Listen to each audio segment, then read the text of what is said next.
provides that every person has the right to education and enshrines the right of every child to free, compulsory, basic education.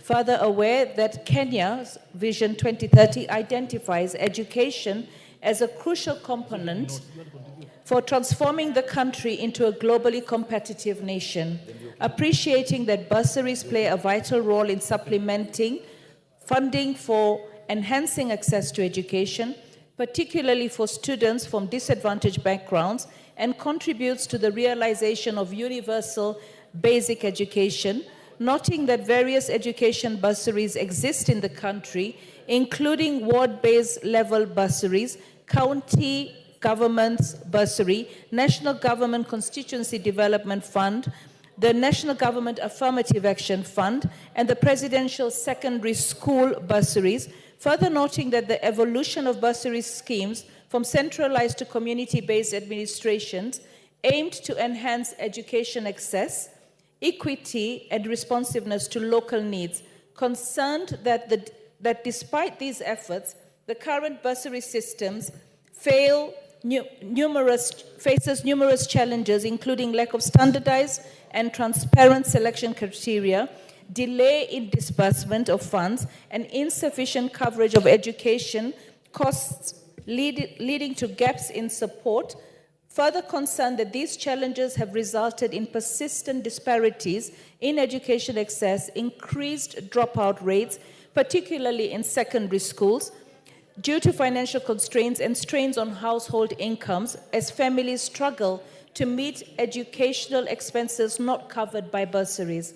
Acknowledging that the implementation of community-based bursary schemes has not fully achieved its intended objective, hence the need to re-evaluate the current bursary system with a view to ensure equitable and free access to quality education for all students, cognizant that the duty of the government to provide free basic education can best be achieved by consolidating education funds and directly remitting to public schools. Now, therefore, this House urges that the government, through the Ministry of Education, in collaboration with the relevant stakeholders, undertakes a comprehensive overhaul of the education bursary system with a view to collapse all bursary schemes and allocate the funds to the State Department of Education for provision of basic education through capitation to be directly remitted to the schools. Honorable Speaker, Article 43(1)(f), every person has the right to education. Article 53(1), every child has the right to free, compulsory, basic education. I want to underscore the word compulsory. That means no child should be out of school. And as we talk today, so many children are out of school because they have not been able to pay their school fees, and the schools are sending them home, including Form 4 leavers. Yesterday, I dealt with a case in my county where a student was sent home by the school, and the student is in Form 4, and the reason he's sent home because the student owes, the parents of the student owes 130,000 to the school. Now, this parent is a mama fua. She cannot afford the 130, and the school felt, even though it's 2 months to the exams, that let's send her home, put pressure on the mother. You cannot get water out of a stone. There is no way that Mama Fua, who I spoke to yesterday, and she told me that, you know what, I'm not even staying in my own house. It's been locked because I can't pay rent. She's not able to get enough jobs. So the Constitution establishes education as a fundamental right to individuals, for individuals' development in the nation's future. So this child, I want to paint a picture here, what's happening to this child. All the bursaries, the mother received 5,000 from the Langata Member of Parliament, Honorable Jalango. The mother is going to receive now, because she came to my awareness, 53,000 will put on the full scholarship that we give quite a few students. As NGAF, we only get 1.9 million shillings per constituency per year. MPs can spend anything between 50 million and 70 million. The problem we're having right now is that our bursaries individually, cannot ensure that all the students in our respective wards, constituencies, or counties can actually have that compulsory education that is within their right in the Constitution. So we're actually not living to the mandate of the Constitution. And I know it's going to cost a lot of money, but if we scrap out corruption, right, we should be able to ensure that Vision 2030, right, will be attained. All students in Kenya will achieve that basic education from ECD, primary, junior secondary, and secondary. And then help will kick in. But if we don't do this, then we're going to end up with a situation that is going to actually fail us as a country. We have so many young children right now loitering in the various estates because they cannot go to school. Some of them are in jail because they end up committing crimes. So we are failing the citizens of this country by not having education, the free basic education. Now, some students will make it, and those students who make it will end up going to university. Help will kick in. After we finish with free basic compulsory education, we then need to look at how we're going to handle TVET, because not all students will go to university. But one step at a time, we need to actually start this movement where we as MPs and leaders, with the various funds that we have, agree that we need to actually push the Ministry of Education oversight, provide the budget, so the Ministry of Education can provide free secondary education. What do I mean by free secondary education? I don't mean that we only provide the fees. You know, high school is currently free, all right? It's boarding schools that you pay anything from 40,000 to 79,000, all right? But the thing is, when I say free, I mean we have to provide the uniforms. We have to provide the books.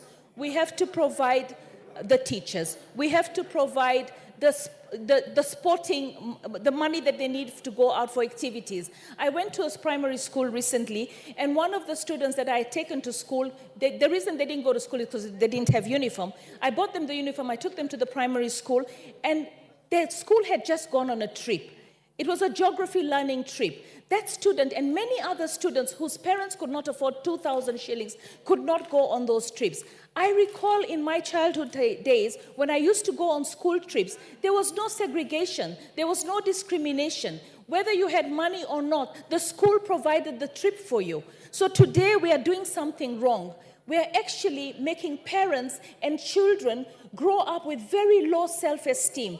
The mother yesterday called me and told me, I am actually depressed. I'm in town with my child. Can you imagine what was going through that child's mind?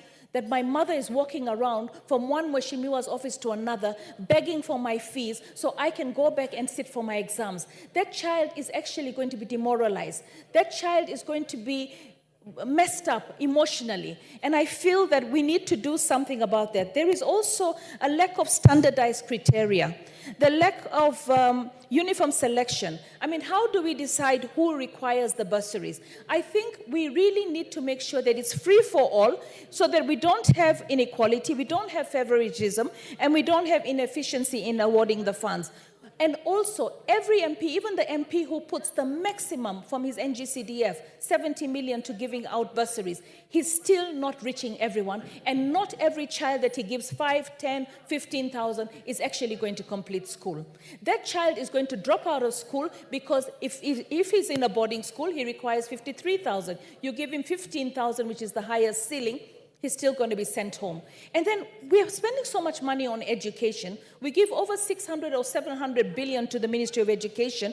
We give so much money for the teachers. And then we are sending these children home and the quality of education is going down.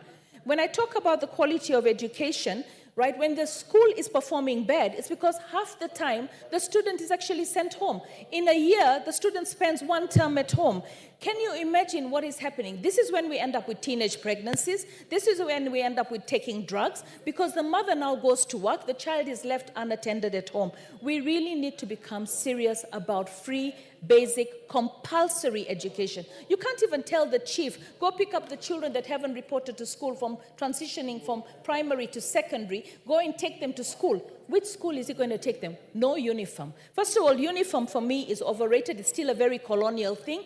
Government has got NYS. Why can't we provide standardized uniform for children, affordable for the government, and provide it free for the children? How many times do I go to school and I see a young girl whose low self-esteem, besides being sent home, is wearing torn clothes?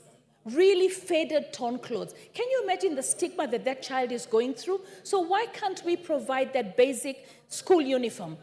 Provide the books. And then, when it comes to the ministry, I mean, I am very, very, very, very proud of the choice that the president made in CS Julius Migos Ogamba as the CS for Education. I have interacted with him. He has been to Parliament to answer questions. He's hands-on. He gets it. I actually talked to him this morning and I said, besides giving you the money and making sure you get the capitation to the schools, the order and the system of capitation also has to be managed. Because if we amalgamate our bursaries, it might be about 60, 70 billion. It's really 10% of what he's getting right now. But what we are saying is we want the government to provide free, basic, compulsory education. No child should be at home. Build more and more secondary schools. Make sure that if we say it's free education tomorrow, we will end up having to build extra classrooms. When we need more classrooms, we build classrooms based on one man, one shilling. Because what's going to happen is you'll have certain constituencies where the schools are overwhelmed. They'll need more classrooms. Let's have makeshift tents. Let's hire the teachers. Let's make sure. And then you know what? The government is going to have to come back and say, you know what, to do this to the citizens, to do this, we need to collect this much money. But before the government asks for money from the citizens, right, they need to show us accountability for what they're getting. I know that to provide free basic education, we will need probably $1 trillion plus. But the thing is, when we give that $1 trillion plus to the schools, are we getting the schools to actually perform? Are we devolving corruption even to the schools? I've heard people say that even within the various funds there is corruption. I think we have to really have a moral reflection as a country, as leaders and as parents, because it's not just the leaders who are corrupt. Also, you have parents who are corrupt, you have citizens who are corrupt, and it's a chain reaction for everything that is going on in this country. So what we have to do is to ensure that we collect the resources and then we disperse the resources, because the delays of resources, if we say that the government is going to give the capitation, if the government doesn't send the capitation on time, doesn't send the correct amount of capitation, then what will happen is the schools are going to be auctioned, because some of the schools right now have a lot of money that they owe. So we need to basically have an audit done about what would it cost to have complete free education. Now, I know that we have free education, but there are so many hidden costs. The hidden costs come in the uniforms, which are very expensive, and it's a cartel and a racket in itself. The hidden cost comes in the school board of management and parents association asking for money from the parents. The hidden cost comes in the feeding programs. Dishi County in Nairobi is working for primary schools. We should also make it work for secondary school. We should also make sure that it's fortified and it has a variety. I've heard students also complain, because even if we're giving something for free, we have to give something that is of quality. Student wants variety. I've heard Nairobi students asking for chapati, not rice-Ndengu and beans every day. So when I speak about amalgamation of all the bursaries, I'm not speaking only about us, because we know that that's not going to be enough. But as leaders, if we make the first step and say, you know what, we're not going to get involved in bursaries, but then we oversight the ministry, then we provide the resources, then we go to our constituents and we talk to them about the need to actually have money for education. We've put money for housing as a housing levy. Should we think in future about an education levy where money is collected specifically for education, where parents will actually be able to say, you know what, we're not going to oppose this because this education levy is going to ensure that my child goes to school from ECD all the way to secondary. Then in the end, they get into HELP and they get the funding model where they'll get the loans. Honorable Speaker, when we merge all these bursary schemes into a single fund managed by the State Department of Education, this consolidation will eliminate duplication and ensure standardization and increase efficiency in the fund management. When I say duplication, what do I mean? There are people who know how to apply for bursaries. And those people who know how to apply for bursaries will go from the ward to the MP to the woman rep. They'll go everywhere. But there are many who don't know. Like the lady yesterday who finally managed to reach me. But even if she had reached me, the funds was not enough. So we're discriminating. Because why should one child get it and not another? So why don't we as leaders fight for free, basic, compulsory education? Give up this fund, which is actually causing us not to oversight the Ministry of Education properly. Let us look at let the ministry come back and give us an answer. This is a step in the right direction. Give us an answer as to how much money do we need to fund education. We have development partners. We've got private sector partners. We've got the Wings to Fly. We've got so many people, MasterCard, so many people funding education. Can we pool all those resources and ensure that every child in Kenya, and a child, I'm talking about children up to secondary, goes for free? And when it comes to boarding, it's so disheartening to see children walking with mattresses, walking with big boxes, going to boarding school. Let's equip the boarding schools. Let them show up to school to learn. And let's give them all those facilities in the school. What will it cost for us to do that? Let's have an audit. Let's start the process so that we can ensure that we actually live up to the promises that were asked for by Kenyans enshrined in our Constitution. Honorable Speaker, these reforms will ensure that every student, irregardless of their social-economic background, have equitable access to quality education. Funds will reach those who need them without delay or discrimination, without mothers and fathers having to tarmac, without children having to be sent home from school. Honorable Speaker, by covering all costs associated with basic education, the reforms will reduce the dropout rates in secondary school, enabling more students to complete their studies. In addition, families will be relieved by the burden of struggling to cover school costs, not currently covered by bursaries such as exam fees, uniforms, materials, promoting financial stability at the household level. Honorable Speaker, allow me to emphasize that providing free basic education is the responsibility of the government, is a responsibility that the government must uphold. Reforming the bursary system is not just a policy change, it is a moral and constitutional obligation to ensure that no child is denied the opportunity to learn due to being marginalized. I therefore urge that the Ministry of Education, in collaboration with all relevant stakeholders, undertake this comprehensive overhaul and implement the new system to provide free basic education for all. As I conclude, I reiterate that this motion is about ensuring the government fulfills its constitutional duty to provide free and compulsory education to every child in Kenya. Picture a young student in the informal settlements or a rural village whose dream for education is currently threatened by financial barriers. This reform, by consolidating bursary schemes and directly funding schools, will lift the burden and ensure that no child is left behind simply because of lack of resources. I am aware that the Speaker engaged the Ministry of Education through the clerk to provide us with information that will birth a legislative proposal to address this issue. Equally, the Constitutional Court sitting in Nakuru directed that there is a need to consolidate bursaries. Honorable Speaker, this reform will lay the foundation for an equitable education system, one that not only opens doors for these young minds, but also builds a future where education empowers entire generations. As we secure their access to learning, we are also securing Kenya's social and economic development, creating a nation where every child can fulfill their potential. I have to end by saying that 70% of the students... My colleagues will support that if all our students will have access.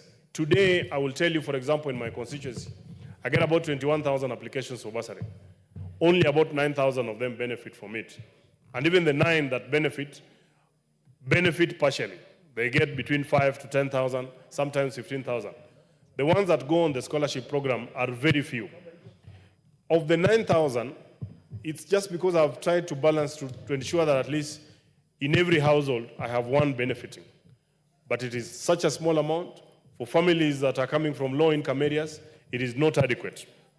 Madam Speaker, in conclusion, this motion presents a transformative steps towards improving access to quality education in our country. The challenges of inequity, inefficiency, and insufficient funding